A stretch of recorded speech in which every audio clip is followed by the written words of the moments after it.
যে ঠকে সেও কাঁদে, আবার যে ঠকায় সেও কাঁদে। পার্থক্যটা হচ্ছে দুদিন আগে আর পরে। কেন বললাম এই কথাটা ভাই? বর্তমান সময়ে এই বিষয়টা খুব বেশি প্রচলিত।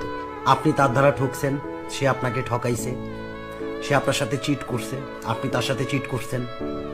একটা নর্মাল বিষয় সবার জন্যই।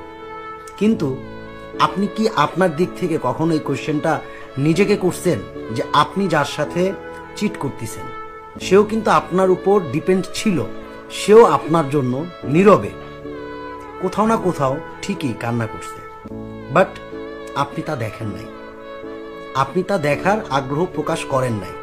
কিন্তু কোনো না কোনো একটা সময় গিয়া এই যে আপনার জন্য সে কান্না করছে, এইটার রিভেঞ্জ কি হয় ভাই জানেন? আপনিও কোনো না কোনো একটা সময় গিয়া ঠিকই কারোর জন্য কান্না করবেন, বা কারোর জন্য না হোক নিজের জন্য হইলেও খুব বেশি কান্না করবেন।